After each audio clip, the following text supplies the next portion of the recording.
Chapter 235. Flower Boy. As the red pollen settled in his lungs, Sonny suddenly sensed something subtly moving inside them.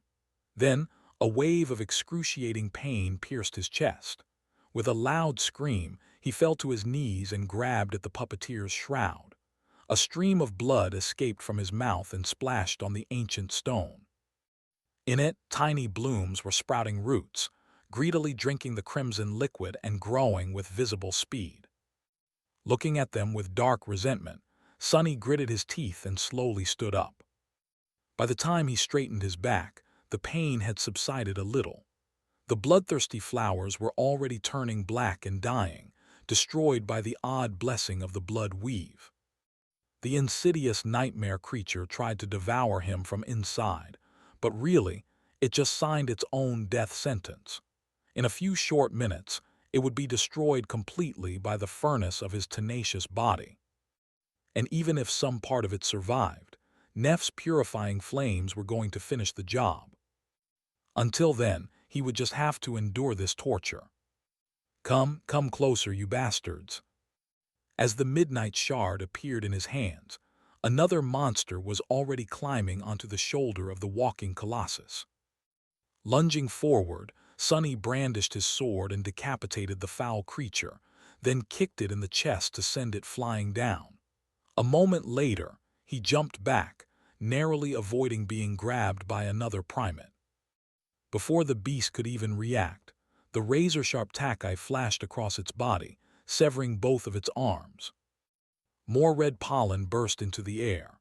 Holding his breath, Sonny shifted his stance and attacked once again in one swift, fluid motion. The midnight shard pierced the knee of the massive primate, making it topple. The creature wasn't dead, but any kind of mobility it once had was pretty much gone. Good enough. But it didn't really matter.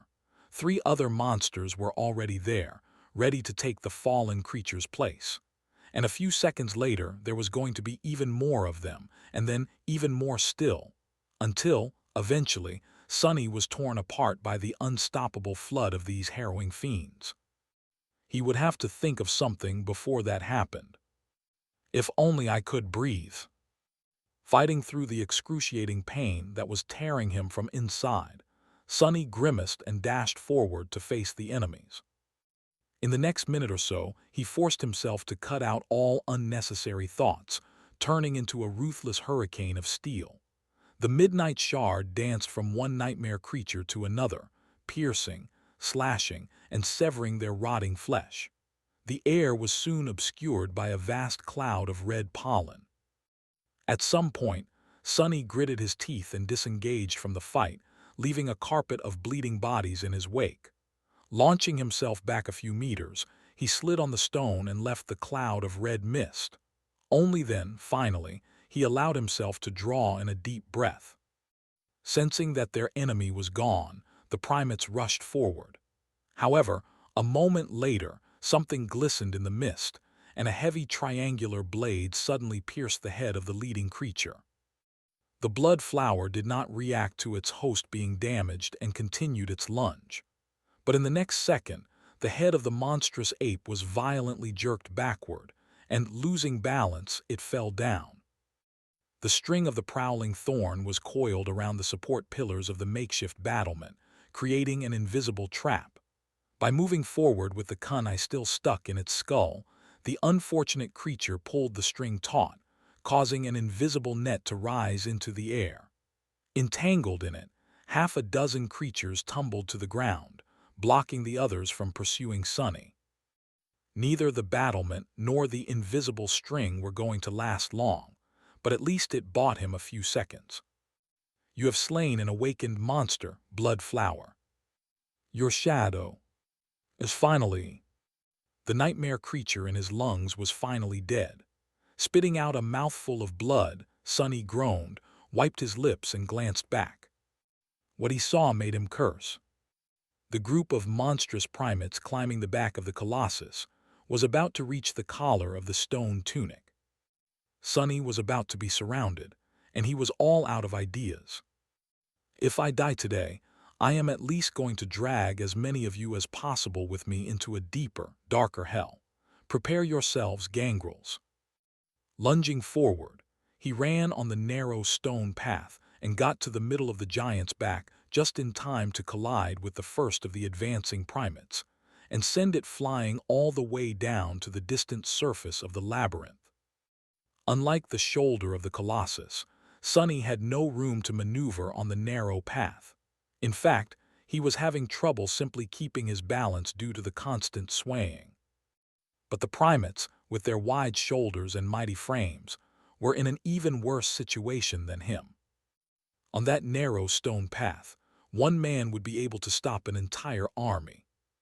Provided that nothing attacked him from behind, of course, which was bound to happen. Cursing, Sonny slashed and slashed, sending one monster tumbling down in a billowing cloud of red pollen after another. Despite all his efforts, he had to retreat step after step to avoid being surrounded and killed by the ferocious abominations. The situation was becoming desperate, especially so because the creatures that had been slowed down for a bit by the string of the prowling thorn finally wrestled free of it, and were seconds away from reaching his current position. Damnation!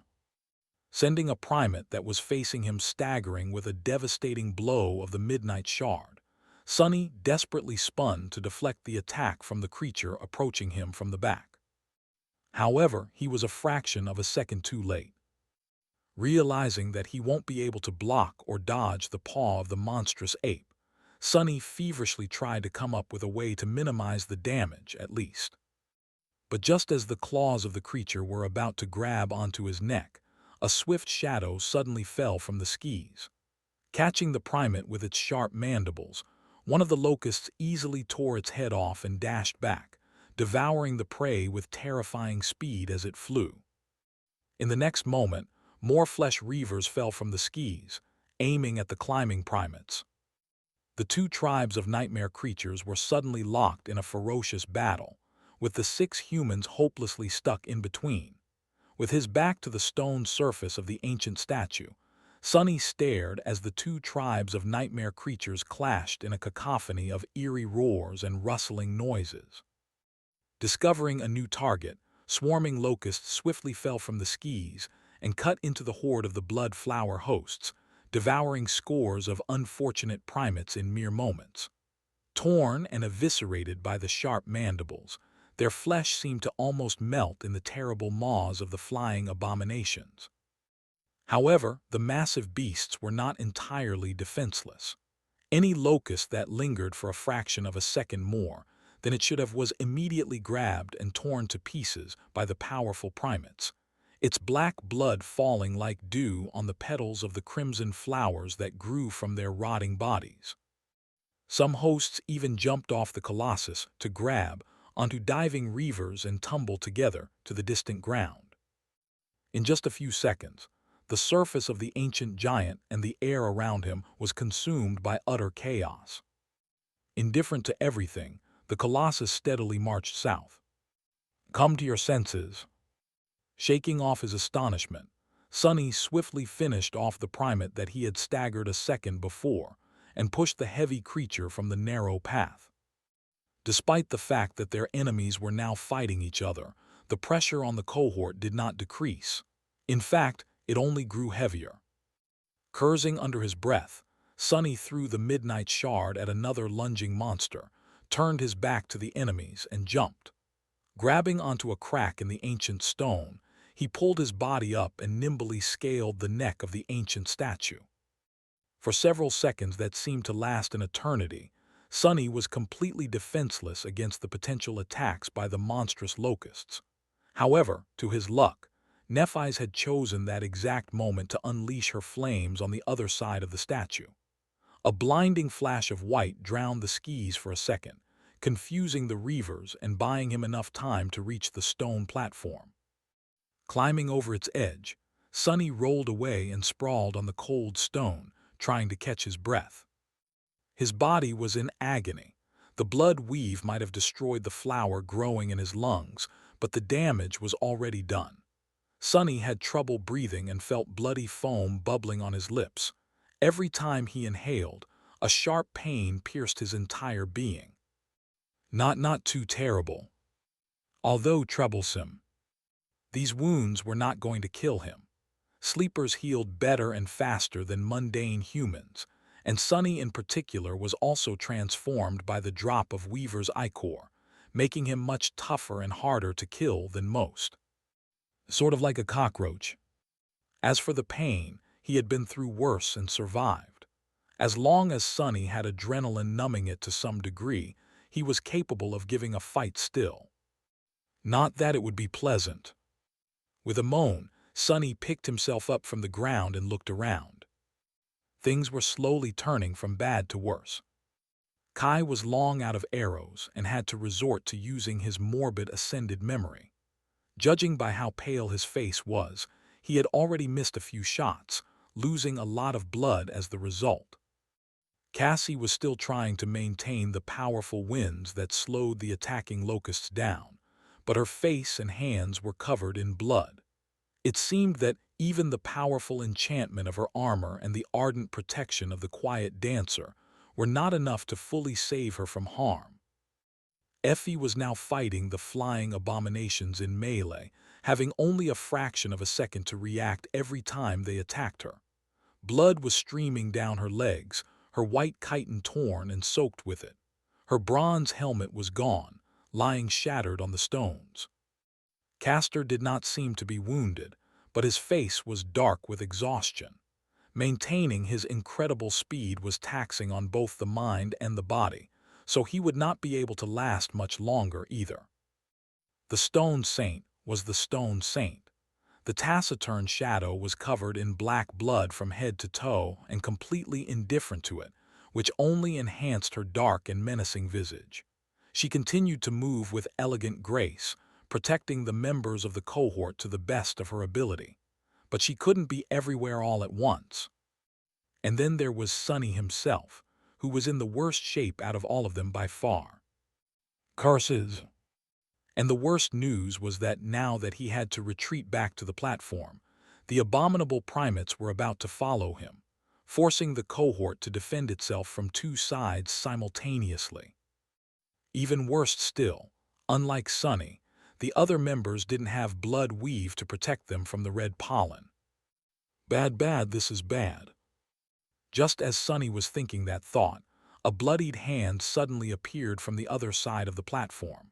A moment later, Nephi slid under the golden rope and shakily rose to her feet. Changing Star had white flames dancing in her eyes. Her skin seemed to shine with a soft glow, as though there was fire burning beneath it. That fire, if Sonny had to guess, was responsible for annihilating the red pollen as soon as it entered her body. The Starlight Legion armor was heavily damaged and seemed to be on the verge of melting, but still held, protecting the last daughter of the immortal Flame clan to the end.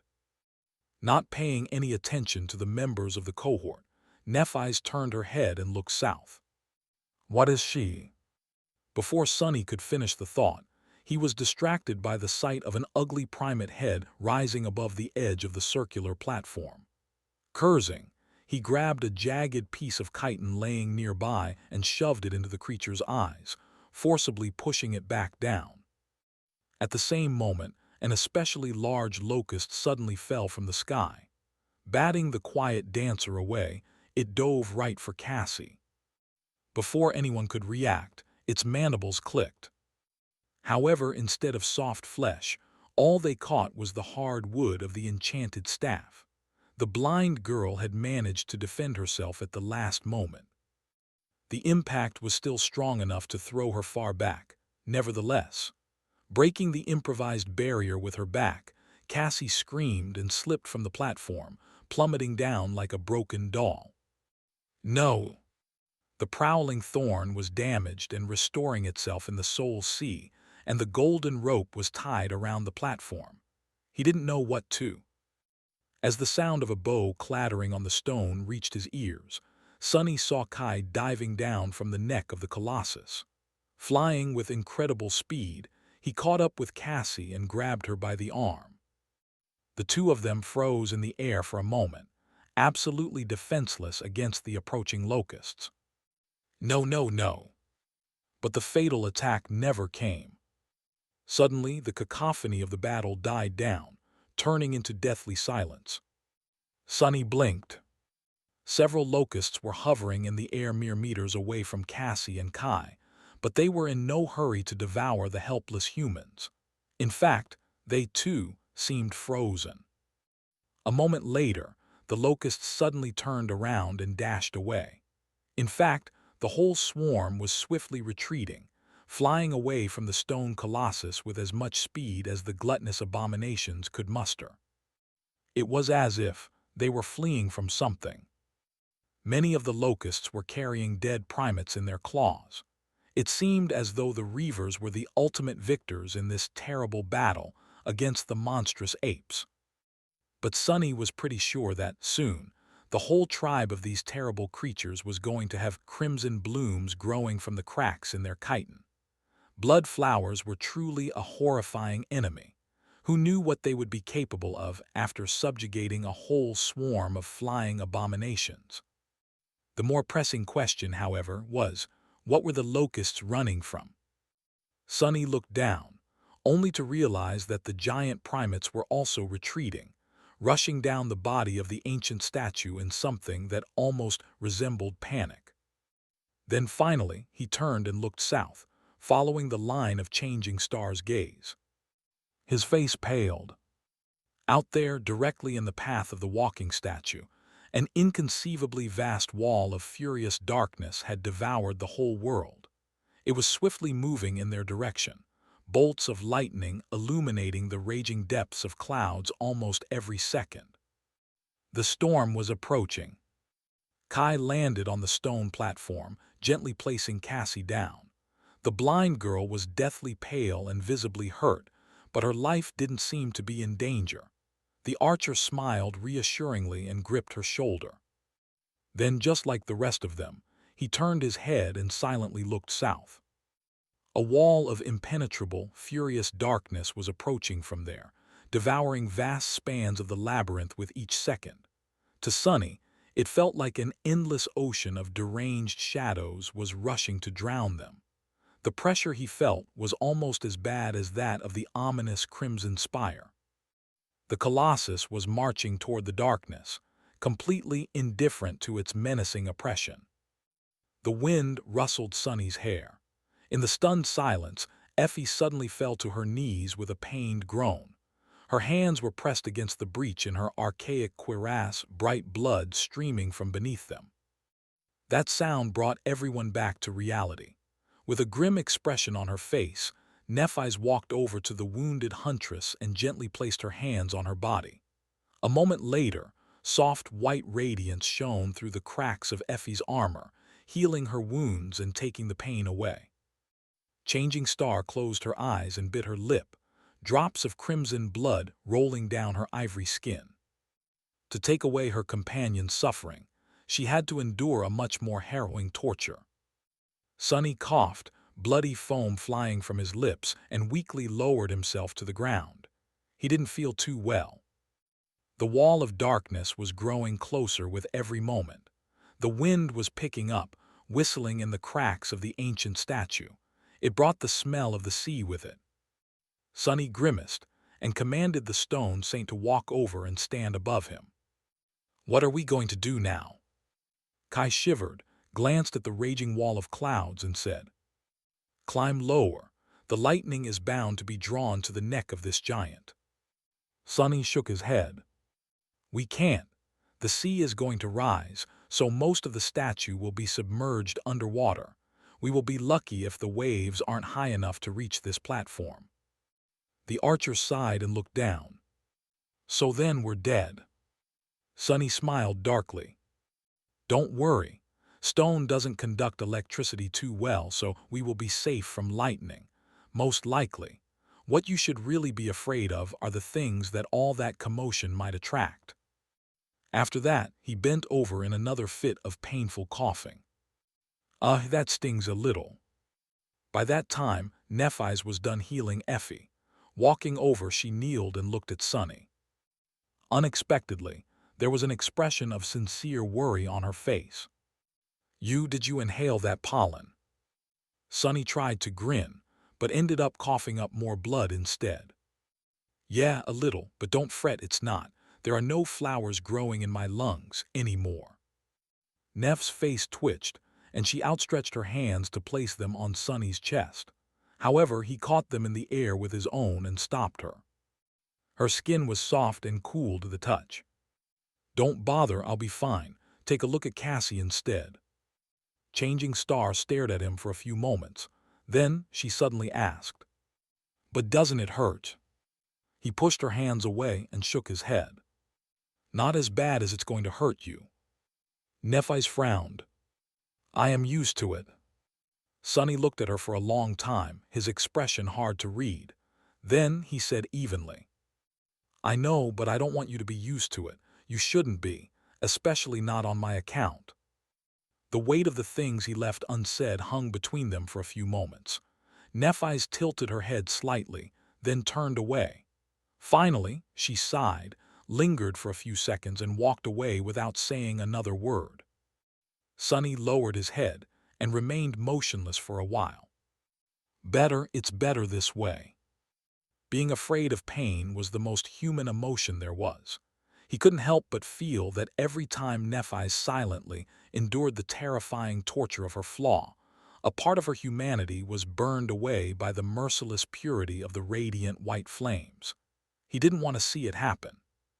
Not to mention that he was the last person in the world that Changing Star should have been helping. Because suddenly, a deafening thunderclap rolled over them, forcing the members of the cohort to flinch. The light of day dimmed, and the cold wind furiously crashed into them, bearing drops of salty black water with it. Done checking up on Cassie, Nephi's glanced forward and scowled. They were almost out of time. "Get ready, hold." With that, she summoned her sword and held it with both hands. As the incandescent light ignited the silver blade, Changing Star thrust the sword deep into the stone, melting it. Kneeling down, she gripped the sword and prepared for the onslaught of the storm. By her side, Effie sighed and grabbed onto a crack in the stone with one hand. With the other, she drew Cassie close and hugged her. Castor followed their leader's example and used his enchanted giant to anchor himself to the platform. Sunny glanced at them and grimaced.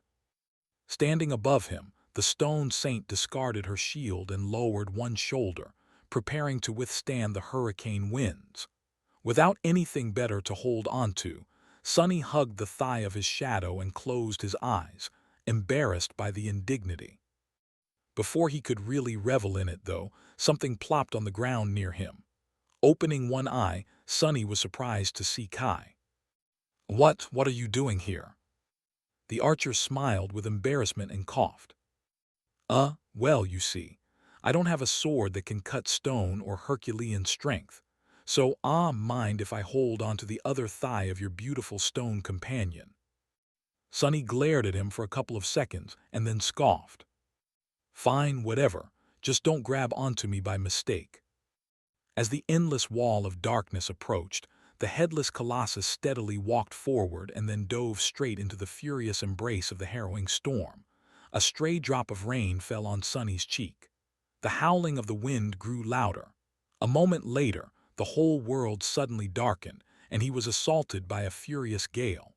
The water pelted him in the face, drowning the curse. Sunny was about to yell. Damn! The storm descended on them with terrifying violence. The corpses of repulsive locusts that were left on the platform suddenly moved. Then, picked up by the wind, they were thrown off the neck of the steadily walking colossus, disappearing into the darkness. Their black blood was washed away by the torrent of rain. A blinding flash of lightning pierced the veil of clouds, followed by a deafening thunderclap. As the stone became slippery and wet, Sunny felt his body being forcefully pushed away from its surface by the gale. Gripping the stone saint tighter, he gasped and grimaced. Pain pierced his damaged lungs. Worst amusement ride ever. Fortunately, the heavy shadow was not moved by the tremendous pressure of the hurricane. Firmly planting herself on the surface of the platform, she turned her torso and lowered a shoulder, cutting the wind with her solid stone body. To her side, Nephi's, Castor, and Effie were desperately holding on against the assault of the hurricane. With some effort, they were also able to resist it. But the worst was still to come. Hidden from the sun, the dark sea was rising from the depths. Sunny could hear the deep rumbling of the black water rushing through the twisting passages of the labyrinth and washing over the mounds of crimson coral. Soon, the stone giant was walking through it, creating a furious whirlpool with each step of his gargantuan feet. Another bolt of lightning tore the skis apart, illuminating the world made of nothing but wind, water, and darkness. Hit by an especially violent gust of wind, the stone saint slid a few centimeters back and sent Sunny's heart into a momentary panic. The stone giant walked forward. After a while, the black water covered his knees, then his abdomen, then his chest. Following a long and torturous span of time spent holding onto the shadow and enduring the onslaught of the storm, Sunny saw the raging waves flowing over the broken battlements on the shoulder of the ancient statue. His face became grim. During the previous night, the dark sea had not risen high enough to reach the stone platform they were sheltering on. However, with how high the waves were, things were bound to change. As though answering his thoughts, a massive wave crashed into the neck of the Colossus, washing over the platform. The members of the cohort were hit by a wall of blackness and instantly drenched from head to toe in salty seawater. Luckily, no one was washed away for now. The howling wind, the furious onslaught of rain, the constant flashes of lightning, and the violent cacophony of thunderclaps were already enough to instill in them the feeling that the whole world was about to split apart and crumble. With the dark waves rising to strike at the stone platform over and over again, the situation became truly disastrous. And yet they held on. Minute after minute, against all odds, the 6 humans clung to the ancient stone, refusing to be taken away by the raging tempest. Sunny didn't know how much time had passed or how far the stone giant had walked into the depths of the storm, but there was no sign of it growing weaker. In fact, it was only becoming more ferocious and terrible. However, this wasn't even what he was really afraid of. His true fear hid not in the skis that had gone mad, but in the lightless depths of the cursed sea. And soon, inevitably, his worst fears came true. With a harrowing sense of premonition, Sunny suddenly lowered his head and gazed down, as though trying to see through the mass of ancient stone. Deep beneath them, he felt a gargantuan shadow rising from the depths. One of the unspeakable terrors of the dark sea was crawling from whatever abyss that had spawned it to face the marching Colossus. Curse it all! Looking up, Sunny saw Kai desperately clinging to the stone saint beside him. For once, the archer did not seem dazzling. He was just wet, pale, and scared out of his wits. Behind him, Nephi's was kneeling on the stones, gripping the hilt of her silver sword, her fingers white and bloodless. Straining his hurting lungs, Sunny yelled, "Be ready, the Dwe!" However, before he could finish, her eyes suddenly grew wide. Swiftly turning around, Sunny saw a gargantuan tentacle slowly rising from the seething waves. Illuminated by a flash of lightning, it looked like a tall, grotesque black tower. It pierced the skis and froze for a moment, looming over the ancient Colossus. Feeling his heart skip a bit, Sunny realized that he knew the sight of it. This was the same gigantic black tentacle he saw on his first night on the Forgotten Shore, the one that had effortlessly pulled the enormous monstrous shark under the waves and tore it in half like a little fish. The abomination that even corrupted nightmare creatures were afraid of. Falling from above, the gargantuan tentacle crashed on the moving statue and coiled itself around its neck. Oh no! Before Sunny could react, the gigantic tentacle was already wrapped around the neck of the Colossus. Its bulbous flesh suddenly contracted, as though trying to strangle the stone giant and pull him beneath the waves. Without ever slowing down, the ancient statue continued to walk forward. Then, in a roar of falling water, its colossal hand rose from the depths of the cursed sea and grabbed onto the tentacle. Grasping it in his stone fist, the colossus lingered for a moment and easily tore the tentacle apart. Sunny's eyes widened. One part of the gigantic black tentacle convulsed and slid off the neck of the ancient colossus, falling into the raging waves. The other part stubbornly tried to coil around his arm, but was pushed away by the stone palm and disappeared back into the depths of the cursed sea. For a few moments, the black water was silent. Oh gods! And then, the whole surface of it suddenly exploded into the skies. The surface of the cursed sea seethed and boiled, then exploded into the skies. Following the disappearance of the gargantuan tentacle, 6 others appeared from beneath the black waves. They rose and loomed above the marching colossus like twisted mountains, blocking the clamor of the storm for a fleeting moment. Sunny gritted his teeth and stared at the terrible image, trying to comprehend the scale of the approaching battle. How were tiny humans supposed to survive the fight between titans? A second later, the tentacles collapsed from the skis to assail the stone giant. Because of their size, it seemed as if they were moving in slow motion.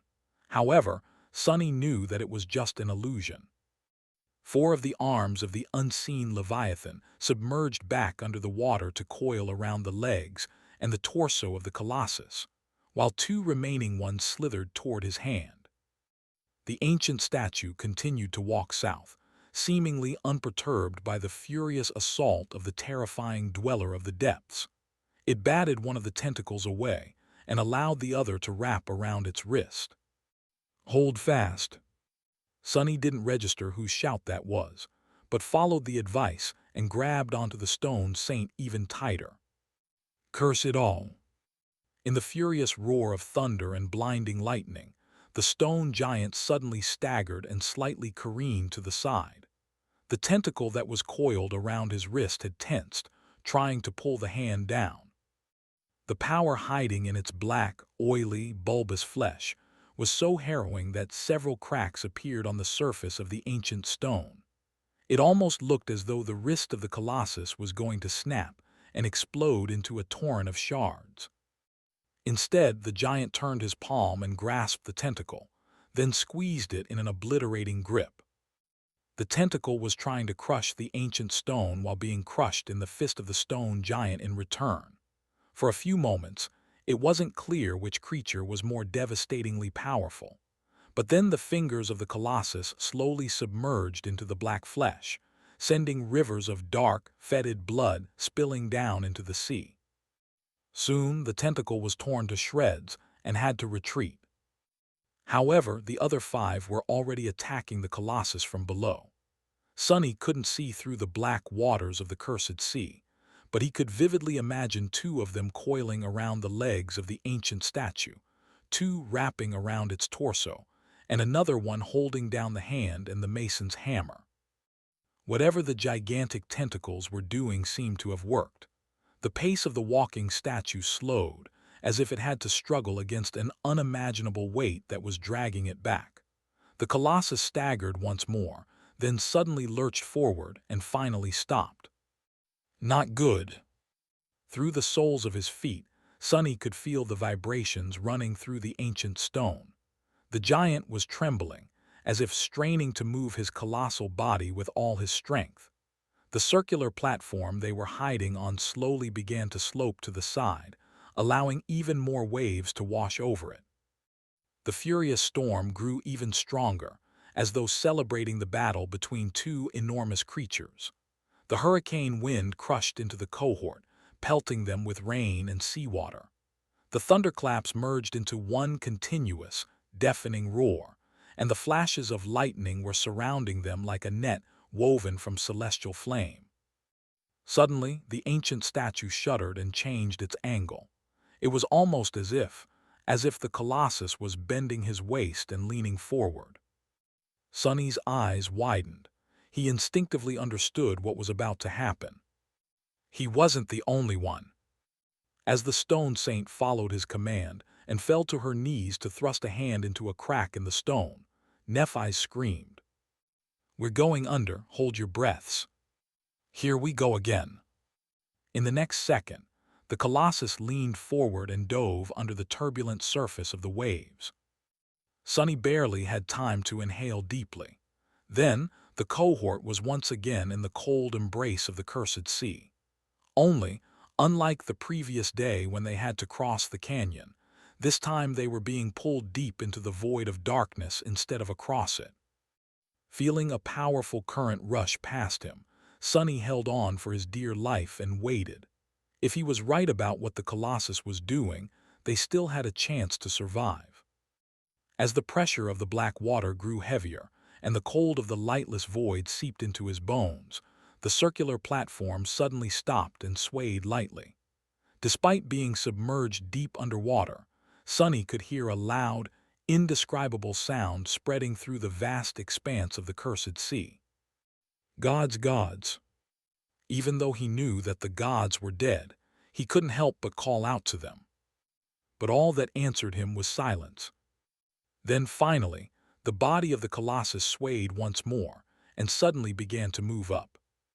With the same speed that they were pulled into the depths, the cohort was now being lifted from the darkness of the cursed sea back into the furious embrace of the storm. Sonny was barely conscious by the time the shoulders of the colossus broke the surface of the water and the circular platform appeared above the waves. Glancing around, he counted the members of the cohort and made sure that no one was washed away during this harrowing dive. Then he steeled himself and turned his head to peer forward. The ancient giant had not been pulled into the black water by the unseen horror of the depths. Instead, once the gigantic tentacles had proven to be a nuisance, he had simply leaned forward and scooped the abyssal creature from the bottom of the sea. And now the colossus was holding it in his hand, rising the leviathan into the raging seas. Even knowing that gazing upon the true appearance of the horror of the depths was not the safest of ideas, Sonny couldn't help but look. What he saw made him shiver. Held in the ancient statue's hand was a gargantuan skull that looked almost like that of a human, but simultaneously vastly different. Apart from the size, the shape of it was all wrong. If Sonny had to describe what exactly was different about it, he would have trouble putting it into words, but everything about the skull screamed of wrongness, malignity, and evil. The vile aura it radiated was almost palpable to the touch. Sonny suddenly felt nauseous and weak, as if just looking at the gargantuan skull was seeping the life out of him. This sensation was somewhat similar to what he had experienced when trying to read the runes describing the unknown, only magnified by 1,000 times. The most prominent and obvious difference, though, was that the gargantuan skull had 3 eye sockets instead of 2, the third one situated above the other ones, right in the middle of its forehead. Its canines were also more prominent and heavy than that of a human. The lower jaw of the skull was missing, and it was from there that the 7 gigantic tentacles protruded. Surprisingly, looking at the tentacles themselves did not have the same sickening effect on Sonny. With a sense of dark astonishment, he realized that the horror of the depths was using the terrible skull as a shell, hiding inside of it like a weak and vulnerable sea creature would. Only, of course, nothing weak or vulnerable would have ever survived the corruption of these ancient bones. In fact, he could see the black, oily flesh bulging from the dark chasms of the skull, 3 cavernous eye sockets. In a flash of lightning, Sonny noticed that the tentacles were moving, coiling themselves around the arm of the stone colossus. 3 of them were heavily damaged, but the remaining 4 were still full of unimaginable power. Their combined strength was more than enough to shatter the ancient stone.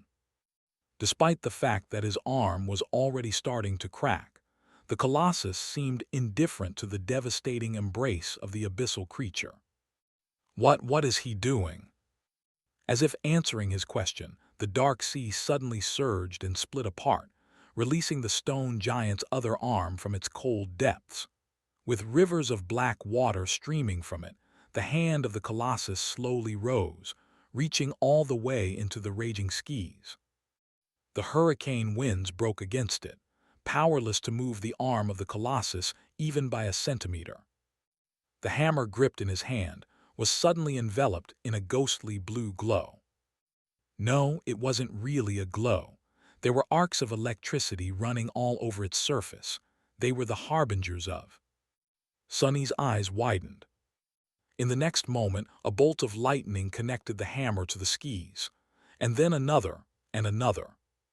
Dozens of lightnings landed on the stone hammer in short succession, the roar of thunder almost shattering the whole world. Enveloped in the raging shroud of electricity, the ancient stone heated and turned incandescently bright, emanating a furious orange glow. For a moment, everything was still. And then, with the same calm indifference, the colossus brought his burning hammer down and delivered a devastating blow to the abhorrent skull. The beak of the hammer easily shattered the ancient bone and sank deep into the flesh of the horror hiding within. Sonny stared, paralyzed by awe. But in the next moment, he was thrown back by a terrible, ear-piercing, cacophonous wail. That wail was like nothing that a living being should ever have been able to produce, and much louder than even the deafening thunder tearing the raging seas. It came from the dweller of the depth, whose body was deeply wounded by the stone colossus. Peering at it, Sonny saw a vast wave of dark blood gush from the terrible wound delivered to the abyssal creature. No, not blood. It was something different. What flowed from the body of the horror of the depths was nothing but pure darkness, and the wall of it was heading right for them. Suddenly, Sonny was overwhelmed by a sense of mortal danger. What? To the rest of the cohort, the darkness spilling from the terror's body must have looked no different from the tenebrous mass of storm clouds that surrounded them, the black surface of the sea, or even the fetid blood of the giant locusts that they had slain earlier. But Sonny, who could see through any shadow, knew instantly that it was not the same, because his gaze could not penetrate the lightless, undulating surface of it at all. Somehow he was certain that if that darkness touched their bodies, all of them would be done for, doomed to a fate 100 times worse than death. The kind of fate he couldn't even conceive of, let alone imagine. Twisting his body, Sonny opened his mouth and screamed as loud as he could. Light. There was no more than a second left before the wave of darkness washed over them. If Changing Star was late even by a moment or wasted time thinking over his words and deciding whether she should listen to him. But she didn't. As soon as Nephi's heard the unreserved panic in Sonny's voice, she instantly summoned her flames and channeled them into her sword. A blinding white radiance suddenly enveloped the cohort, pushing the blackness of the storm away. When the wave of true darkness that flowed from the abyssal creature's wound touched the pure light, it simply ceased to exist, disappearing like a vestige of nightmare in the brightness of the day. Sonny exhaled and fell to the stones, drained of all strength. Glancing forward, he saw the ancient colossus remove his hammer and indifferently drop the harrowing giant's skull back into the surging waters of the cursed sea. The black tentacles weakly convulsed and unwrapped themselves from his arm, disappearing into the waves a few moments later. Without paying them any attention, the ancient statue lowered the hammer and continued its march south.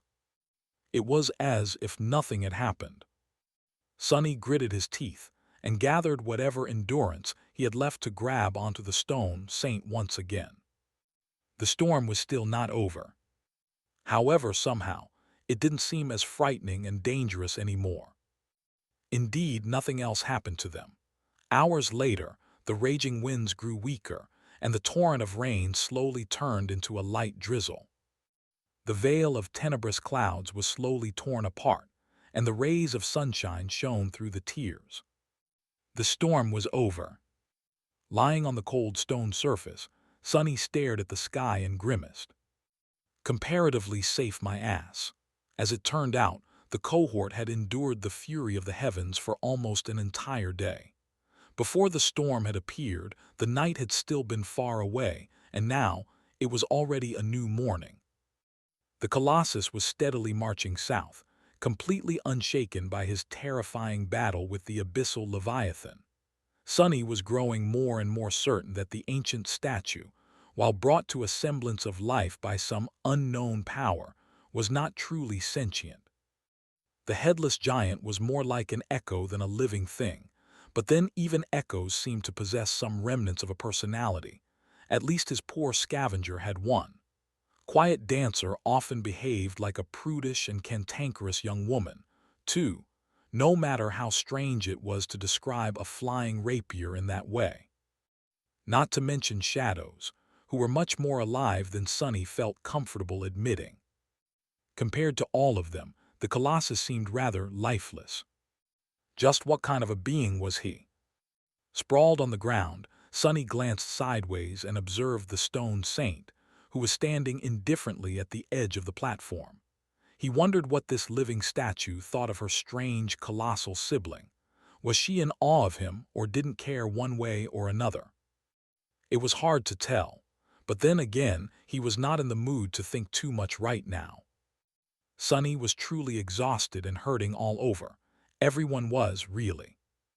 Despite the incredible achievement of surviving the onslaught of 2 entire tribes of nightmare creatures, the storm, and an encounter with an actual horror of the depths, or rather, because of it, the members of the cohort looked truly pathetic. Each of them was either laying on the stone surface of the swaying platform or sitting with a lost look on their face. They were all wounded, tired, and wet. Even Kai had lost his usual luster, and that alone screamed of how rough this recent hardship had been on them, even when compared to the usual ruthless reality of the forgotten shore. Well, no matter. They had survived. More than that, if Sunny wasn't wrong, the stone giant had already brought them more than 1,000 kilometers to the south, and by the evening, that number was going to double. A quick way to travel across the labyrinth, indeed. In 2 days, they were going to traverse 10 times more ground than Sunny. Nephi's and Cassie had managed in 2 months of their bloody journey to the Dark City, and they had only achieved that much thanks to the desperate decision to travel by boat. Not bad, even if they had to endure a few hours of pure torture and a couple of near-death moments. Plus, the speed wasn't the only benefit that riding atop the ancient Colossus had brought them. With a subtly satisfied expression, Sunny listened to his body and smiled. Even without summoning the runes, he knew that he was once again at the same level as he had been before creating the Shadow Saint, and even above it. But there was no harm in looking right. As the shimmering runes appeared in the air in front of him, Sunny found the familiar cluster and blinked. Shadow Fragments, 494/1000. This is what? Although he knew that the battle against giant locusts and ghastly flowers brought him a bountiful harvest of fragments, he was still astonished to see just how many he had gained. In the short span of time after Cassie had warned them about the coming storm, and before the wall of darkness appeared on the horizon, Sunny managed to reap more than 100 of them. 132, to be exact. Incredible. Most came from the blood flowers. In a direct confrontation, Sunny would have never been able to kill that many, but yesterday, all he had to do was cause their hosts to plummet to the ground and let gravity do the rest. Between those sent to their deaths by the prowling thorn and those he had cut down with the midnight shard, about 24 abominations had died by his hand. And another one by his blood, but Sunny didn't want to even think about that experience ever again. Each of the ghastly flowers was an awakened monster, bringing him 4 fragments per kill. With the addition of a dozen or so locusts slain by the Stone Saint, Sunny ended up with this mind-boggling windfall. Not only did he return to his peak form, but he was now stronger by just shy of 100 shadow fragments. All in a day's work. Still stunned, Sonny couldn't help but shake his head. If this continued, he was going to come close to fully saturating his shadow core by the end of this expedition. Which was one of the reasons he had joined it in the first place. But before today, his ambitious plans had been just a conjecture. Now they were becoming reality. By accumulating 1,000 fragments and saturating his core, Sonny was also going to learn yet another secret of his divine aspect. What exactly was going to happen once the runes showed shadow fragments, 1,000/1,000? He was now almost halfway to finding out. But even that wasn't all. Looking at another cluster of runes, Sonny read: Memories, Silver Bell, Puppeteer's Shroud, Midnight Shard, Ordinary Rock, Prowling Thorn, Endless Spring. And right after that, 2 new sets glimmered in the air. Blood Blossom, Dark Wing. 2 new memories, Jackpot. The only thing that slightly ruined his exhilaration was the fact that, recently, Sonny was having trouble finding memories that were actually useful to him. Of course, the Stone Saint had a ferocious appetite and could consume anything that he wasn't going to incorporate into his arsenal. But simply feeding his spoils to the shadow, while rewarding in its own way, was not as pleasant as acquiring a new powerful tool. With a sense of cautious anticipation, Sonny concentrated on the new memories. Well, let's take a look. Maybe it's something useful after all. Sonny decided to take a look at the Dark Wing first. Let's see what my shadow brought me. He looked at the glimmering runes. Memory, Dark Wings. Memory rank, Awakened. Memory tier, I. Memory type, Garment. Memory description. This cloak is as light as a dragonfly's wing and as durable. Sonny stared at the description, his eyes twitching. Cloak, another damn cloak. And what does the spell mean as durable as a bug's wing? Those aren't durable at all. Taking a deep breath, he calmed himself down and read at the runes again. Well, maybe it has an incredible enchantment. Memory enchantments, Glide. Enchantment description. Allows one to levitate slightly above the ground and slowly move in any direction, or glide down softly from any height. Sonny frowned slightly, thinking about whether that memory could be useful. Then, he dove into the Soul Sea and summoned the sphere of light containing the Dark Wing to take a look at its spellweave. The descriptions provided by the spell were not always very informative. It was better to study the thing himself. At first glance, the ability to fly was nothing short of incredible. Amazing, even. Sonny had heard that there were memories that gave their owners literal wings, but never expected to encounter one before becoming an awakened or even a master. However, their usefulness differed from case to case. There were questions of height, speed, and control. No memory could have given someone the ability to fly as fast and as unrestrained as Kai could, but some came close. However, as far as these memories went, Dark Wing turned out to be of the lowest standard. It seemed that it only allowed a person to levitate or hover a couple of meters above ground and move with a very, very modest speed. Sonny could achieve pretty much everything that such an ability provided with the help of the Prowling Thorn and its invisible string, and do it better too. Of course, he couldn't fight while using the kunai to swing around on the string. In that regard, this new memory was better. However, after imagining himself fighting while using the Dark Wing to hover above ground, or even worse glide in the sky, Sonny shuddered. The beautiful transparent cloak indeed looked like a pair of dragonfly's wings. It was extremely thin and brittle. The slightest strike would rip it apart, causing the wielder to plummet down. So, unless Sonny wanted to die, using this memory in a battle was out of the question. In short, it had little utility value compared to the Prowling Thorn, and couldn't be used for aerial fights. Sonny glanced at the Stone Saint. Should I feed it to her? But after thinking about it for a couple more seconds, he shook his head. No, despite all its flaws, the dark wing was still a real boon. The ability to glide alone was priceless. With it, he did not need to be afraid of falling down from deadly heights.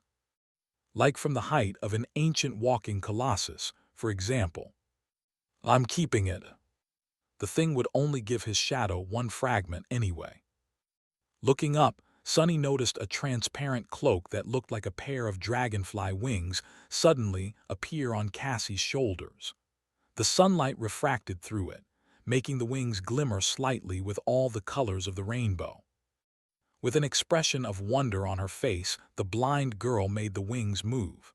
A moment later, they disappeared into a blur, and Cassie suddenly hovered a few centimeters above the ground. She giggled. So, the quiet dancer had earned her the same memory his shadow had earned him. This was good. While the weak levitation ability was mostly useless to Sonny, to the blind girl, it would be of tremendous help. The terrain of the Forgotten Shore was often uneven and treacherous, so being able to float above it was a true gift for someone who could not see. Sonny smiled softly and looked away. It's nice that she still knows how to laugh. A moment later, his expression darkened.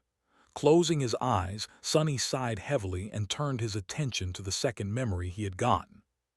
Don't think about it. Memory blood blossom. Memory rank awakened. Memory tier II. Memory type charm.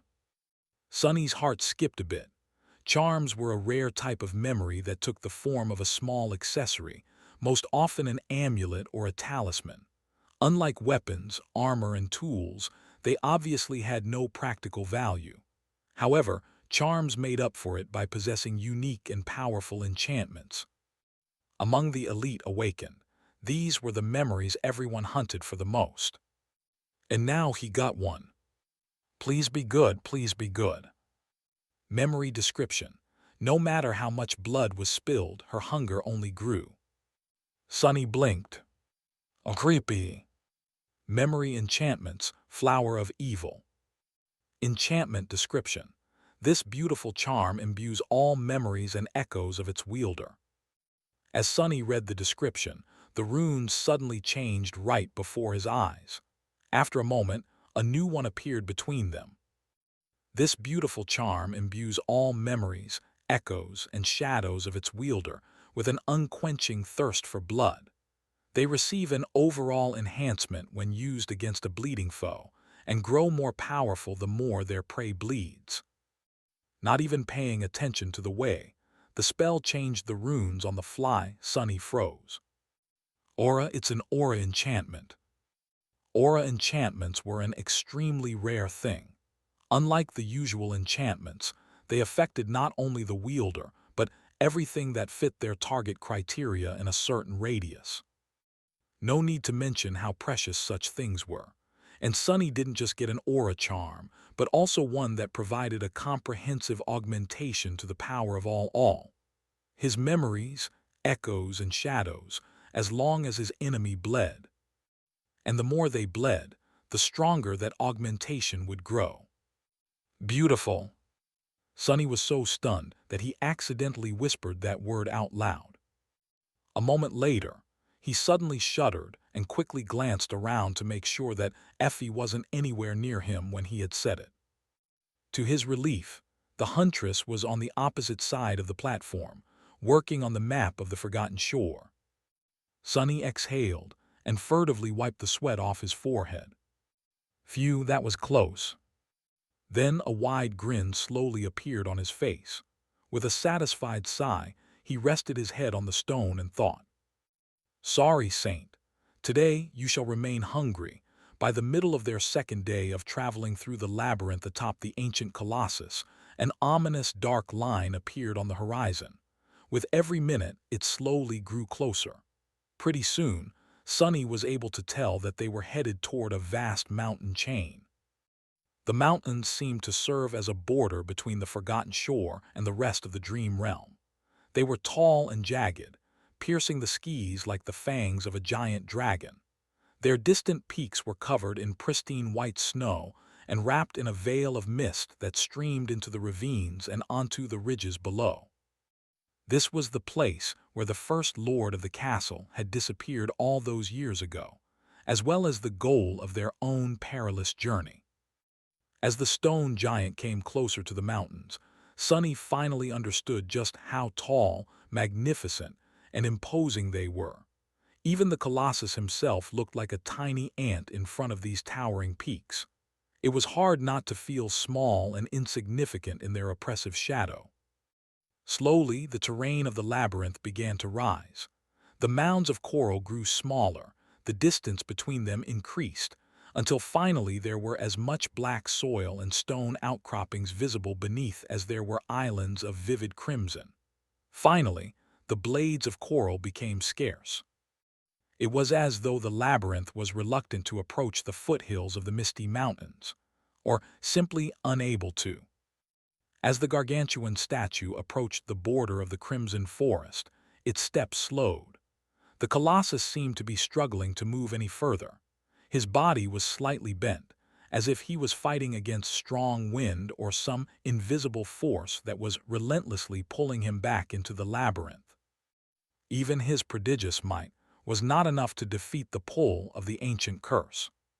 Finally, the stone giant staggered and stopped. This was the moment they were waiting for. Castor, Effie, and Nephi's were already climbing down, while Sunny, Cassie, and Kai stood at the edge of the circular platform. Looking down, Sunny sighed and glanced at the charming archer.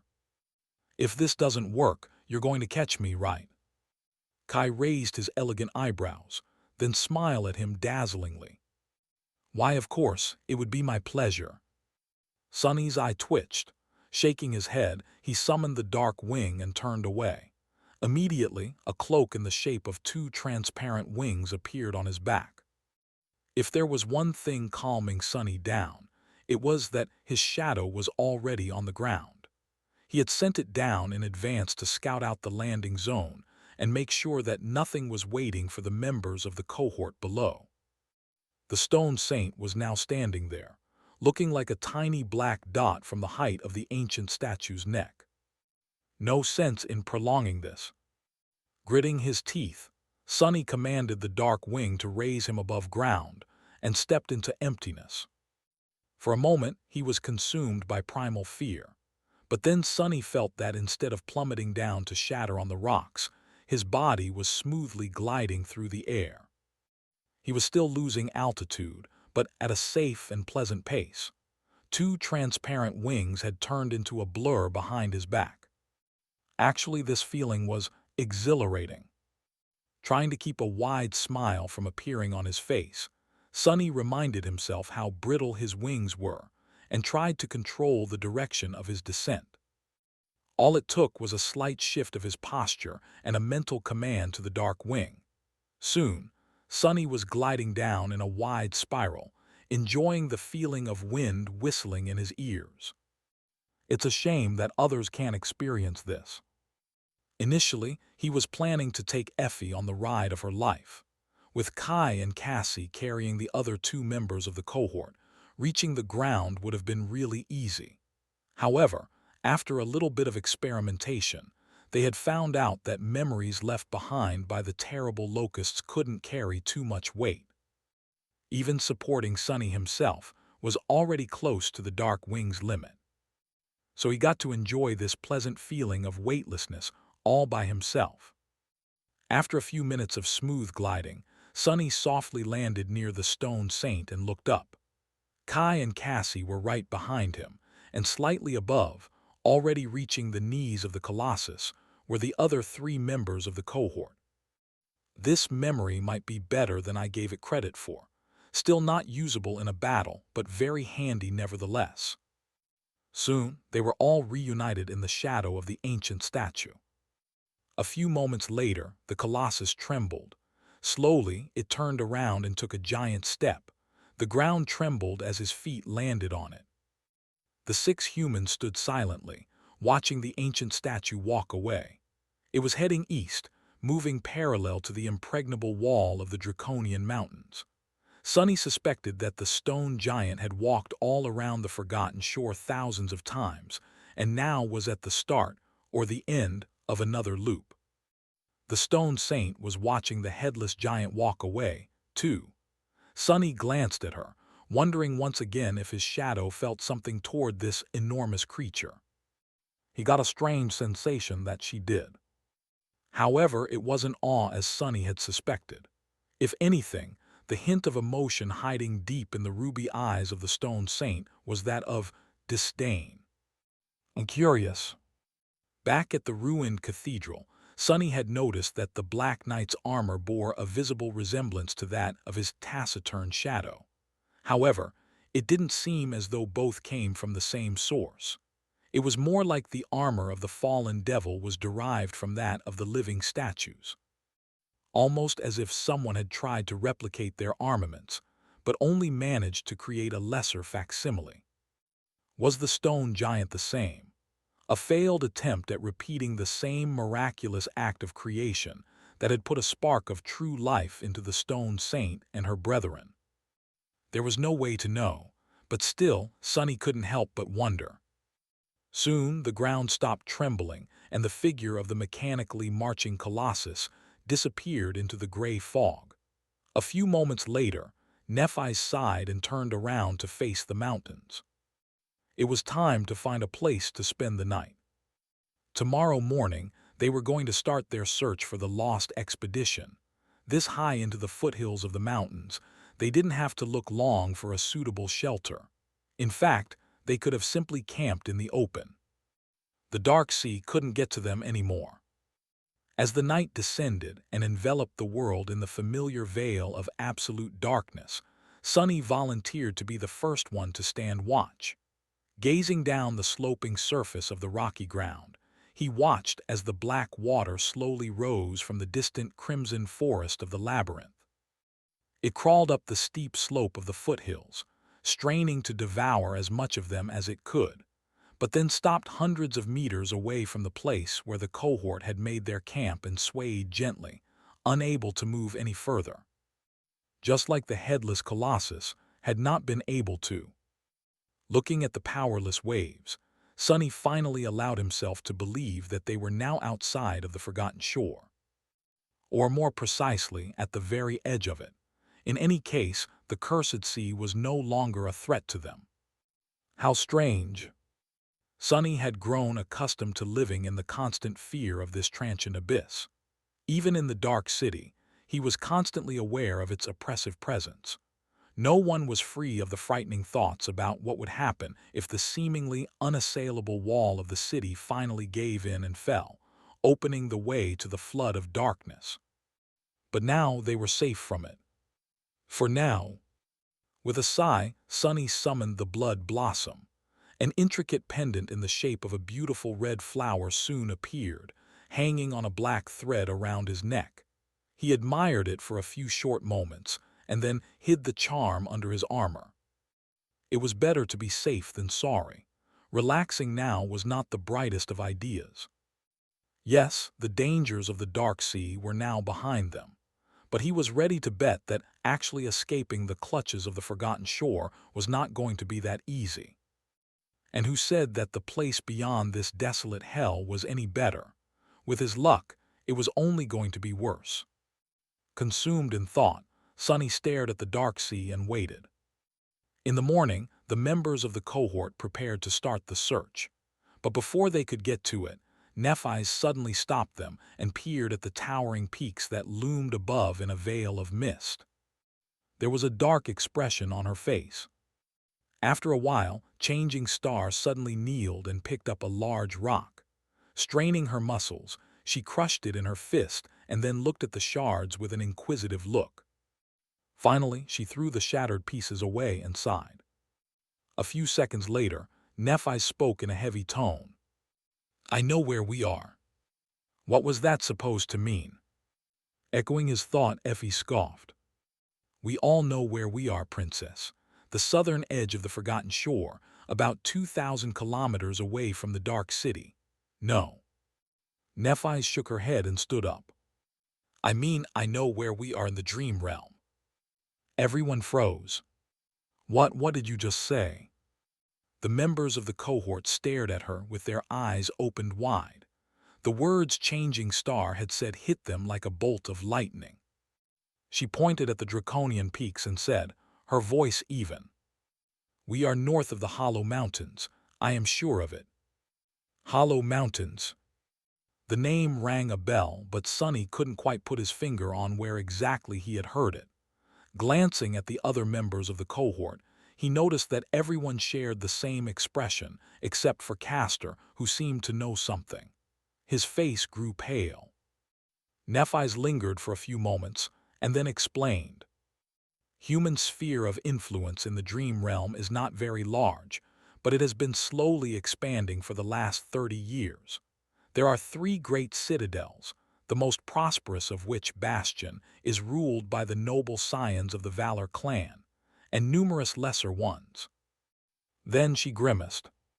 For a time, the allies and vassals of Clan Valor used to conquer one lesser citadel after another, expanding human territory far into the north. But then their expansion in that direction stalled, because they encountered Hollow Mountains. Oh, right. I think I heard that from Teacher Julius. The northern border of the human territory is a wild place. Sonny frowned. Are these Hollow Mountains very dangerous? Changing Star gritted her teeth. As dangerous as it gets, actually beyond that. The mountain chain stretches for thousands of kilometers, forming a whole region of its own. It is marked as a death zone. Even saints don't come back from there alive. Sonny shivered. Death zones were regions of the dream realm populated by nightmare creatures of the 3 highest ranks, great, cursed, and unholy. Since no human had survived the 4th nightmare yet, facing even the weakest of them was a death sentence to anyone below the saint rank, and even saints had only a slight chance of prevailing against a great creature, let alone a cursed one. Somehow, Sonny managed to become one of the few people alive to slay a great devil, but he had only survived that encounter by pure luck, if not for his weird trait of possessing a shadow core instead of a soul core. The unborn spawn of the vile thieving bird would have stolen his life force and killed him on the spot. And if Nephi's was right, the Hollow Mountains were populated by many creatures of that caliber and higher. Sonny sighed. So what you're telling us is that this place is even worse than the Forgotten Shore. Without having to say anything, Nephi simply nodded. He smiled. Figures. He had been right after all. Escaping the Forgotten Shore was simply impossible. The only way out lay in the cursed Crimson Spire, and that was where they were headed, whether he wanted to or not. With a dark expression on his face, Sonny stared at the jagged peaks of the Hollow Mountains and said, "So we are going there." Nephi's lingered for a few moments, and then answered calmly, "Let's hope not. We only need to get as far as the First Lord had gotten. That should be close to where we are right now." Sonny looked at her and nodded. "In that case, let's not waste any time. The sooner we return into the labyrinth, the better. Gee, I never thought I would be impatient to return to that damned hellhole. You just never know what the future holds, huh?" Armed with the understanding of just how dangerous the beautiful mountains towering above them were, the cohort set out deeper into the foothills. Because they didn't know much about the area and what type of creatures populated it, they decided to stay together. While it would have been much easier to send Kai to take a look around from above, no one wanted to take this risk. As the result, the 6 humans moved in a tight group, much like they had on the narrow streets of the Dark City and in the labyrinth. However, the landscape around them was vastly different. There were no growths of crimson coral covering the ground, just grass and outcroppings of gray rock. It almost felt like they were back on Earth. Strangely, that made Sonny feel uncomfortable. Looking around, he could see far in every direction, with no walls of coral or ancient, ruined buildings obscuring his view. That made it harder for the nightmare creatures to ambush the cohort, but also impossible for the cohort to hide from anything that could have been watching. That is true, but where are all the monsters? Indeed, no matter how hard Sonny looked, he couldn't see any movement whatsoever. It was as if the entire area was completely dead. They were surrounded by complete silence, which was broken only when a member of the cohort made a sound. The picturesque scenery could have been peaceful, but felt eerie instead. Even Sonny's shadow seemed uncharacteristically listless. Full of unease, they continued to move forward. The plan was very simple. Because of Cassie's vision, they knew that the First Lord and his companions had traveled to the mountains the same way that they did, or at least followed the same route. That meant that both cohorts entered the foothills at approximately the same spot. The other thing Cassie had told them was that they were searching for a vast pit in the stone. It was hard to miss something like that, so all they had to do was to move deeper into the foothills and look around. The ground beneath their feet gently sloped upward. As time passed, it grew more and more rocky, and the incline became rather steep. Soon, they were surrounded by tall boulders and had to walk on bare stone. At some point, Sonny looked back and was surprised to realize how high above the labyrinth they had climbed. By now, it was far away and below them, looking like a vast crimson sea. A strange sensation settled in his heart. With a bit of introspection, Sonny realized that it was something he had lost a long time ago. The feeling of being connected to the rest of humanity. Even though all of them understood that crossing the Hollow Mountains was an impossible task, simply knowing where they were in relation to the rest of the awakened made all the difference. They might have been just as stranded as they had been before, but at least they weren't lost anymore. What a nice but useless thought. With a sigh, he turned around and hurried to catch up with the rest of the cohort. The sun was still high in the sky when they found the pit Cassie had described. It was situated in a valley just at the point where the foothills turned into proper mountains, and turned out to be something different from what everyone had imagined. Disturbingly, throughout the whole day, they had not met a single living thing. In any other circumstances, Sonny would have been glad because of this strange lack of nightmare creatures, but now it was just making him nervous. Standing at the edge of it, he looked down with a feeling of awe. Cut into the flesh of the mountains, a vast quarry lay below them. Despite its incredible scale, it was clearly made by humans. A road clinging to the slope of the circular pit led to the bottom of it, wide enough for 10 carriages to ride side by side. At the far end of the quarry, the gray slope of the mountain was cut and hollowed, creating something that resembled either colossal steps or seats of an amphitheater built for giants. Here and there, massive blocks of stone stood, as though ready to be transported back to the ancient city. Sonny studied the monolithic blocks of gray stone, then the size of the deep quarry. Something connected in his mind. So this is where the materials for the mighty wall of the Dark City had come from. He was certain of it. To think that the ancient inhabitants of the Forgotten Shore had transported all that stone from this far away, the thought of it was nothing short of humbling. Effie, meanwhile, was staring at something with a tense look on her face. Suddenly, she pointed to the center of the deep quarry and said, "Over there, look." Following her gaze, Sonny strained his eyes. For a couple of moments, he couldn't understand what the huntress was talking about, but then his heart skipped a bit. At the bottom of the quarry, there was a giant nightmare creature. The abomination was enormous, easily twice the size of the carapace demon, who had already been as tall as a house.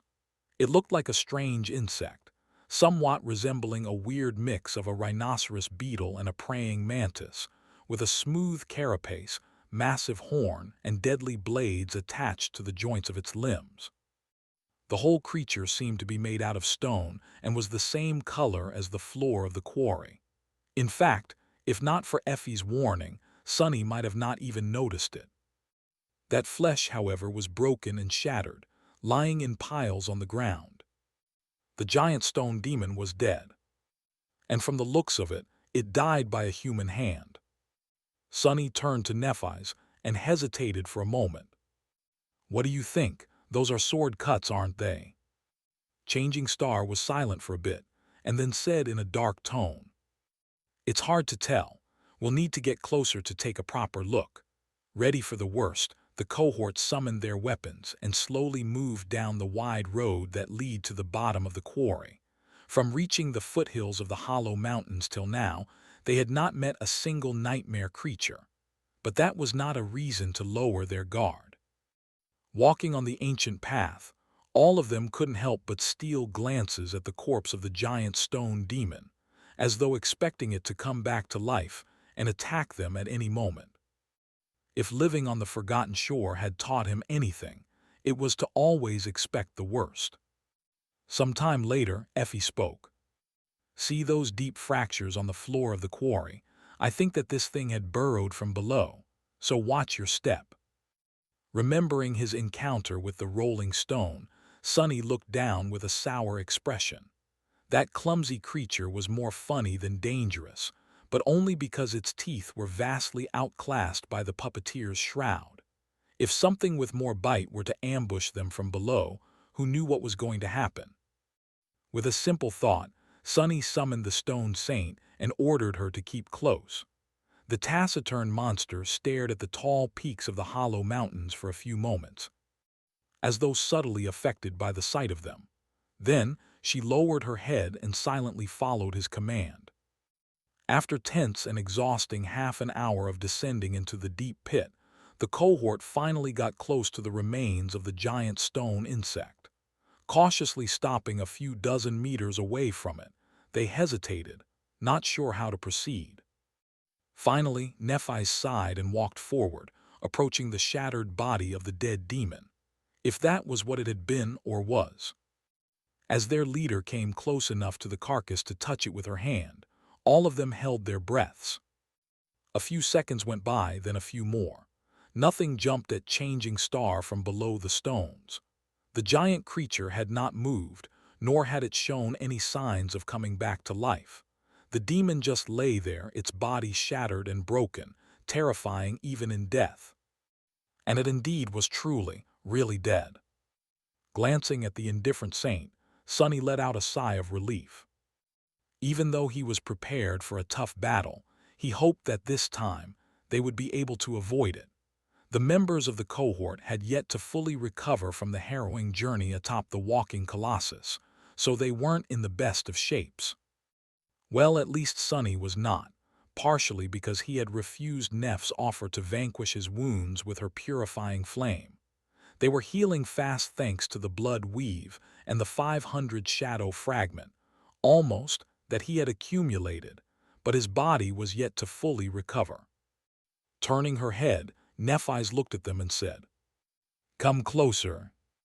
Encouraged by her words, the members of the cohort finally put their caution to rest and walked over to the dead creature. Of course, they were still prepared to instantly react in case something unexpected happened. The six of them spent a few minutes studying the remains to determine whether the terrible creature was killed by a human or something of its own kind.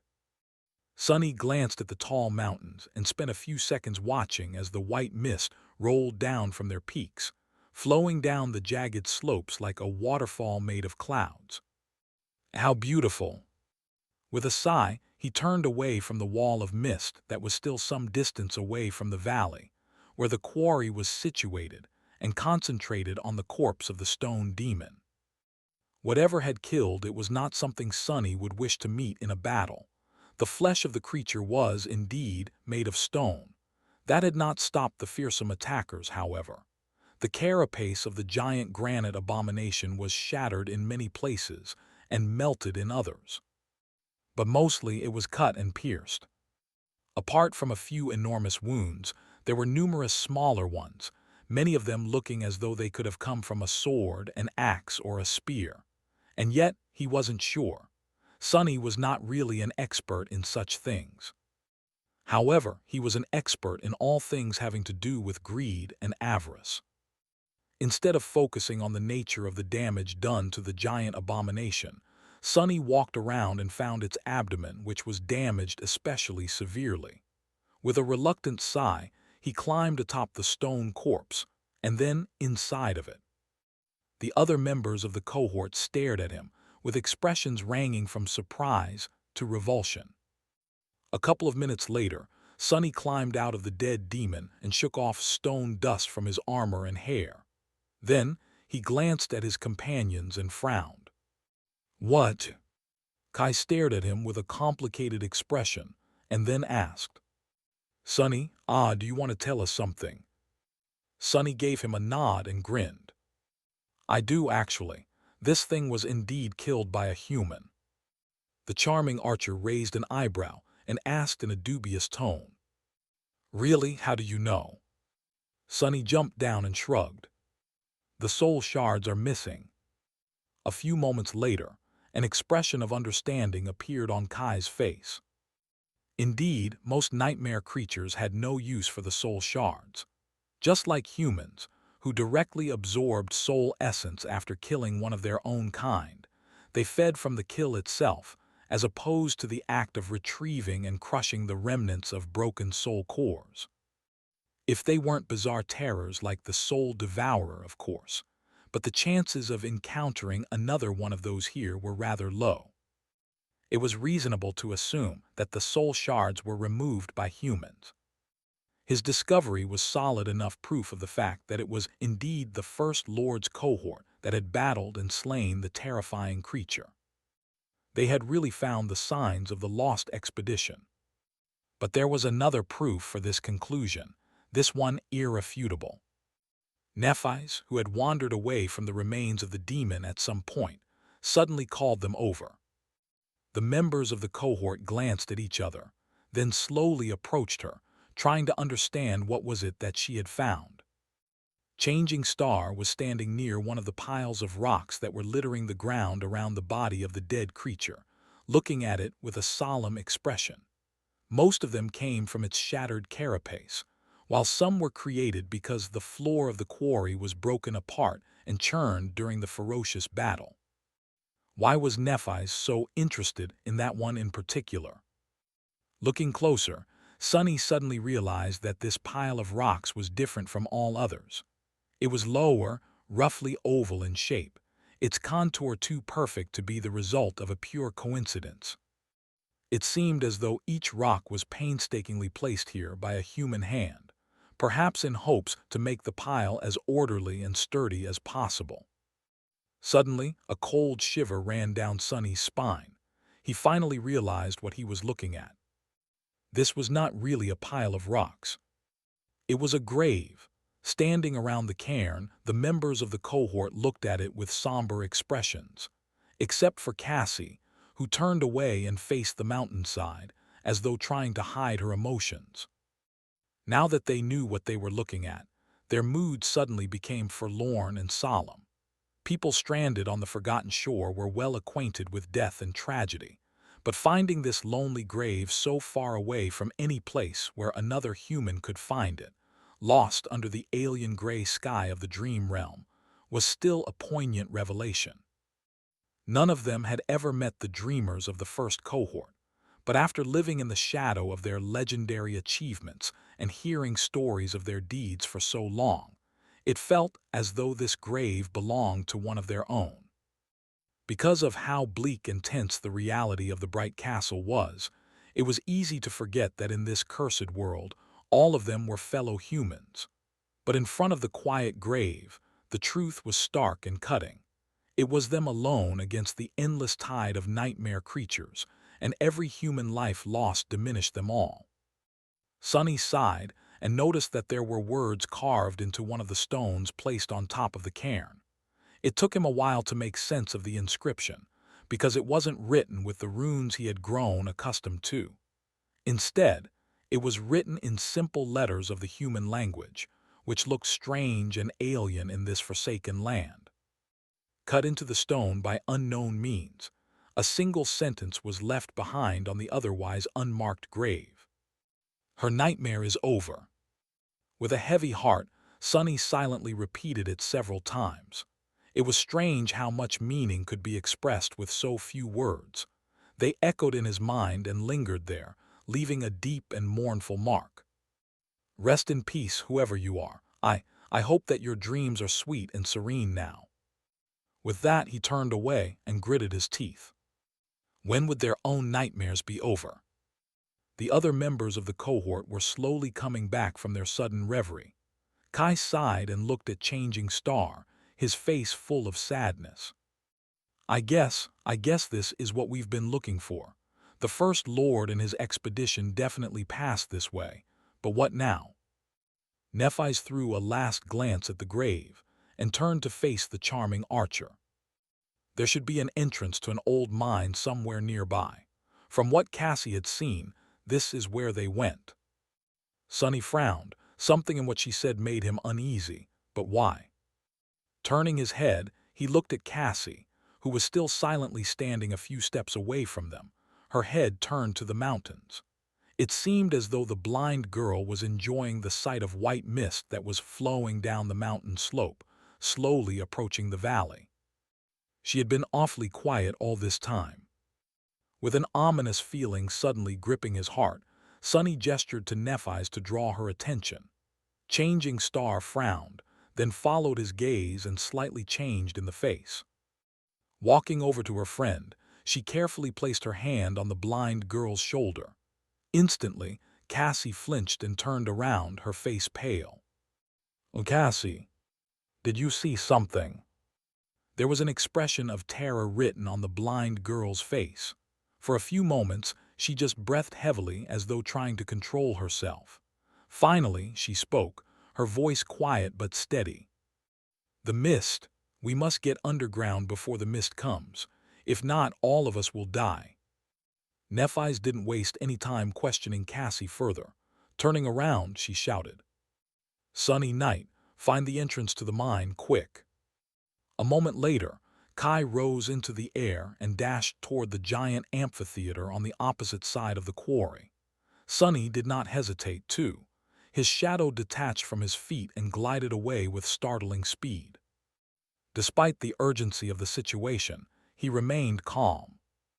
"So, I guess there is a reason why we haven't met a single living creature in this place, after all." Sonny had expected something like this to happen from the very moment they entered the foothills of the Hollow Mountains. Even before learning about how dangerous these peaks were, he had already known that no land that the Crimson Coral was incapable of growing on could be safe. "Castor, Effie, prepare to move as soon as the scouts find anything." Glancing at the white wall of mist that was already starting to seep into the valley, Nephi's lingered for a moment, then summoned her sword. Behind her, Cassie rose slightly above the ground and unsheathed the quiet dancer, holding the elegant rapier in her left hand. Two transparent wings turned into a blur behind her back. Looking at them, Sonny sighed and walked over to stand near the stone saint. His mind was preoccupied with perceiving the world through the shadow. Then, he closed his eyes to concentrate on his other senses. The shadow and Kai found the entrance to the mine almost simultaneously. A tall archway was cut right into the side of the mountain, with false columns carved into the rock around it. The mouth of the tunnel was dark and ominous. There was a twisting path leading away from the mine into the quarry. Sonny couldn't see where it exited the maze of stone blocks, but was sure that Kai would see it from above. Opening his eyes, he noticed that the wall of mist was now looming above them, mere seconds from falling down into the quarry, and said, "Follow me." With that, he ran toward the general direction of where the mine was situated. The others ran behind him, exerting as much speed as they could manage, except for Castor, of course. Halfway to the wall of the quarry, Kai landed near them and gestured to a barely visible opening between the stone steps. "There, hurry." They entered the hidden path and ran as fast as they could, soon approaching the wide tunnel. At the very edge of darkness, Sonny stopped for a second and looked back at the swiftly approaching wall of mist. As he gazed into the milky fog, A cold and heavy feeling of dread suddenly grasped his heart. Not wasting any more time, he turned around and dove into the shadows. A few moments later, the mist swirled around the entrance of the tunnel and devoured the rest of the world. Leaving the mouth of the tunnel and the swirling white mist behind, the cohort cautiously went further into the darkness. As they walked, they summoned the memories that produced light to illuminate the way. The tunnel leading into the mine was wide and spacious. Despite the ruthless flow of time, it had remained in perfect condition, just like the ancient wall that surrounded the dark city.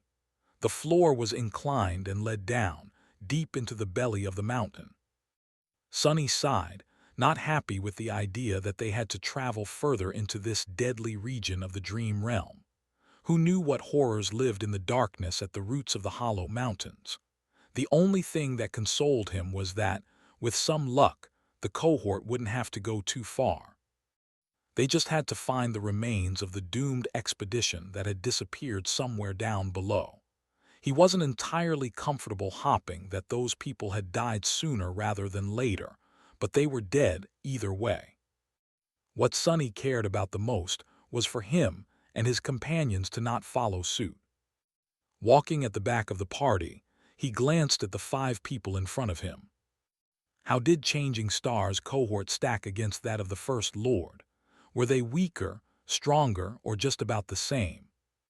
His brow furrowed. Regarding Nephis herself, he doubted that the young man who had led a group of sleepers to conquer the bright castle could have been more powerful or driven than her, at least not at the start. However, he had much more time to accumulate power and resources before venturing into the hollow mountains to find his death. 15 years ago, when he had entered the dream realm and got stranded on the Forgotten Shore, things were much different from now. The immortal Flame clan was yet to fall, for one. In fact, it was not long after Broken Sword, Neph's father, had become the first human to conquer the third nightmare and achieve the rank of saint. Would the world be different if the First Lord managed to find the way out and return to reality? Yes, most likely. If the era of the nightmare spell had shown anything to humanity, it was that history was often changed by individuals, as opposed to events and invisible currents. The influence one extraordinary person could exert on history in a time of adversity was hard to deny. From everything that Sonny knew about the First Lord, a man like him could have done a lot to improve the position humanity was in. What a shame that he had perished in this God-forsaken hell, the story of his incredible deeds known only to a handful of people as unfortunate as him. But how many were there of such brilliant youths, killed before their time by the nightmare spell? In the end, history was not written by the best, but by those who survived. Glancing at the people walking in front of him, Sonny couldn't help but think, how many of us will survive? Each member of the cohort was incredibly strong. Just like Nephis was at least an equal to the First Lord, her companions were most likely equal to his. Because of Effie's light-hearted and carefree demeanor, it was easy to forget how fearsome of a warrior she was. The huntress had not survived 3 years of stalking monsters on the cursed streets of the Dark City alone by accident. Hundreds upon hundreds of vicious nightmare creatures fell by her hand. As much as Sonny hated to admit it, Castor was a true powerhouse among the sleepers, too. His incredible aspect ability, outstanding skill, cold intelligence, and the wide arsenal of inherited memories made him a deadly threat to anyone foolish enough to become his enemy. Kai was not as ferocious of a fighter as the core members of the cohort, but his ability to fly, coupled with the mastery of the bow and the ascended arrow that Sonny had sold him, made him a real menace in a battle, too. Cassie was not much of a fighter, but her gift was arguably more important than any combat aspect ability could ever be. Especially so on the Forgotten Shore, where inconceivable dangers lurked under each rock. And then there was Sonny himself. Sonny was, perhaps, the deadliest of them all. If he wanted to, he could have killed every member of the cohort twice over. with the exception of Nephis herself, of course. If the two of them had to face each other in battle, he didn't count his chances too high. At least for now. As they walked deeper into the mine, there were more tunnels forking away from the main one. The cohort turned a few times, choosing the path that led further down underground. Soon, the walls surrounding them changed. More and more, they were decorated with the intricate stone carving that the inhabitants of the ancient city had loved so much. At first, these carvings were strictly decorative and mostly senseless, shaped into beautiful patterns of lines and simple images. But then, slowly, something about them changed. Sonny was, perhaps, the only one who paid attention to the carvings. Due to his passion for learning the history of this ancient civilization, he had spent a lot of time doing the same back in the Dark City, where there were a lot of similar things. He was still planning to clear the floor of the ruined library of rubble and study the vast fresco that was hidden beneath. The project he had been working on before the events of these recent weeks had taken him away. However, the condition of the carvings back in the ancient city was mostly terrible. The unknown disaster that had wiped out its inhabitants, the passage of time, and the nightmare creatures left most of them in ruins. Here in the remote mine, however, the carvings were preserved in pristine condition. When Sonny finally saw what was depicted on them, his breath became faster. The answers to many questions that were tormenting him were right there, carved into these walls. Depicted on the ancient engravings, a beautiful land was bathed in sunlight. Lush forests, glistening rivers, and fields of flowers surrounded human cities built of stone. From what Sonny could tell, this was the forgotten shore before the mysterious and terrifying curse had turned it into the desolate hell it was today. In the next mural, the beautiful land rested under the sky that was full of stars. Suddenly, one of them fell to the ground, causing a wave of destruction to wash over the human cities. When people approached the center of the crater left behind by the falling star, Sonny almost stumbled when he saw the next engraving. In it, a naked human figure was standing at the bottom of the crater, wreathed in light. The inhabitants of the stone cities were surrounding the radiant figure, dressed in archaic garments and armor. The figure seemed beautiful and pure, as though untouched by the imperfections of the mundane world. What made Sonny lose his composure was not its beauty, and not how eerily familiar the soft radiance emanated by its skin was, but its face. On it, 3 eyes were burning with pure, incandescent light. 2 were just like that of a human, with the third one situated above the other ones, right in the middle of the creature's forehead. Just like that of the terrible skull that the walking colossus had shattered with his stone hammer in the middle of a raging storm. What does it mean? What is this thing? To Sonny's dismay, the next engraving was heavily damaged. He couldn't discern anything of what was depicted on it. However, the one after that was in almost perfect condition. On it, the radiant figure was kneeling on the ground, its chest pierced by the spear of the tallest human among the inhabitants of the beautiful land. What flowed from the terrible wound, however, was not blood, but an endless flood of pure darkness. Why did they attack it? What happened? Left without an answer, Sonny walked forward and soon reached the next mural. He saw darkness devouring the humans gathered around the fatally wounded creature and spread. Soon, it devoured the crater left by the fallen star, too. And then it devoured the entire world. The curse of all-consuming darkness, he whispered. Finally, Sonny got a glimpse at the origin of the terrible disaster that had destroyed this land and turned it into a hellish nightmare.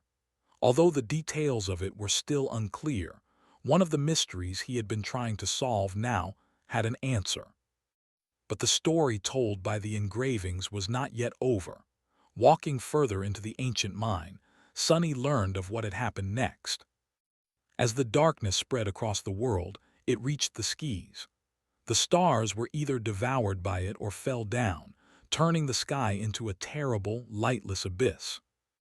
The starless void. The sun never rose above the cursed land again, leaving humans trembling in the cold. Soon, horrifying creatures came from the darkness to devour them. The best and the brightest of the ancient civilization took arms to defend their cities, and for a while, they were able to resist the tide of monsters. But then, humans themselves started to turn into abominable horrors. At that point, Sonny felt a cold shiver running down his spine and couldn't help but tremble. Not because he was affected by the tragic disaster that had befallen these ancient people, but because it all seemed so terrifyingly familiar. The details might not have been the same, but the end result was eerily similar to what was happening in the real world right now. A curse that suddenly appeared and spread across the entire world. The horrible monsters that came from nowhere to attack settlements and devour humans. The champions who had taken charge of defending their kind from the abominable creatures, and the fact that some humans had begun turning into those creatures themselves. Was it not the same as the nightmare spell spreading like a plague across the globe? The nightmare creatures coming through the gates, the awakened rising to fight against them, and the unfortunate souls who failed their first nightmare transforming into monstrous abominations. The only difference was that the story of the civilization of the Forgotten Shore was already over. Eventually, the curse had destroyed it. The people of his own world, however, were still trying to resist such fate. But was it even possible to defeat fate? The inhabitants of the Forgotten Shore were proud and mighty. They were capable of building cities that stood for thousands of years and fighting against the most terrifying monsters on equal footing. And yet, in the end, they were utterly obliterated and wiped out. Their land had become a cursed desert. Would the real world turn into a desolate hell like the Forgotten Shore too, one day? With a dark expression on his face, Sonny turned away from the engraving he was staring at and walked away. There were a few more left ahead still. On one of them, 7 heroes came together from different parts of the Dark Land. Under their protection and guidance, people living in the darkness migrated from their half-destroyed cities and came to the shore of the vast crater. There, they built a new home for themselves, one surrounded by a mighty wall that no monster could scale or breach. One of the heroes, a man depicted with a mason's hammer in his hand, was in charge of building the wall. Despite the fact that the part of the engraving depicting his face was damaged, it was unmistakably one of the 7 founders of the Starlight Legion, the man whose statue had carried them across the Forgotten Shore. In the second-to-last engraving, the mighty wall was finished, and the city was prospering amidst the darkness. The 7 heroes stood at some distance from it, surrounding. Sonny's eyes narrowed. The 7 heroes were surrounding an inconceivably tall tower. It loomed above them, connecting heaven and earth like the axis of the world. Despite its cyclopean height, the tower was still unfinished. The Crimson Spire. Only it was not crimson yet, as there were no growths of cursed coral covering its walls. On the last engraving, the tower was complete, and on top of it, a new sun was burning bright, bathing the land and the celebrating people in the light once again.